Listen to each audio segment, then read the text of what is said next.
అందరికీ నమస్కారం అండి. నా పేరు కిరణ్. నేను పనమలూరు మండలం గోసాల గ్రామం నుండి వచ్చానండి. మా అమ్మగారి పేరు అరుంధతి గారు.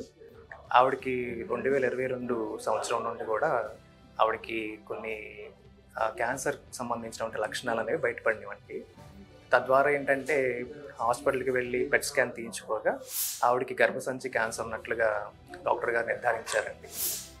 కొంచెం వెయిట్ లాస్ అవ్వటం, కీమో ఇవ్వటం వల్ల ఉన్న సైడ్ ఎఫెక్ట్స్ ఏమైతే ఉన్నావో మోషన్స్ కానీ, వామిటింగ్స్ కానీ, సరిగ్గా తినలేకపోవడం, నాలుక మీద చేదు, విపరీతమైన చేదు ఉండటం వల్ల ఎన్నో ఇబ్బందులు అనేవి మేము చూసామండి.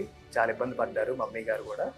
అయితే ఎప్పుడైతే మేము ఇంకా బెటర్ ఆప్షన్ ఏమైనా ఉందా, మనం కీమో కాకుండా ఇంకేమైనా థెరపీ ఏమైనా ఉందా అనేది సెర్చ్ చేయగా మా బంధువుల ద్వారా, అలాగే యూట్యూబ్, ఇన్స్టాగ్రామ్ ద్వారా మనకి పునర్జన్మ ఆయుర్వేదిక్ క్యాన్సర్ హాస్పిటల్ గురించి కొన్ని రివ్యూస్, అలాగే ఎటువంటి మెడిసిన్ వాడుతున్నారు, ఎటువంటి డైట్ వాడుతున్నారు అనేది తెలుసుకుని ఇక్కడ రావడం జరిగిందండి.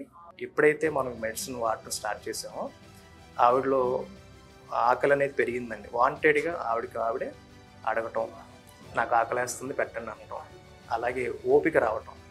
మాతో ఒక 2 నిమిషాలు కూడా మాట్లాడలేని ఒక వ్యక్తి మాతో కూర్చొని మాట్లాడటం, యాక్టివ్గా, అంటే కొంచెం యాక్టివ్గా అనేది మేము చూసామండి. ఆవిడంతటా ఆవిడే కొన్ని పనులు చేసుకోవడం, బెస్ట్ రిజల్ట్స్ అనేవి వస్తాయని నేను ఆశిస్తూ థ్యాంక్ యూ సో మచ్.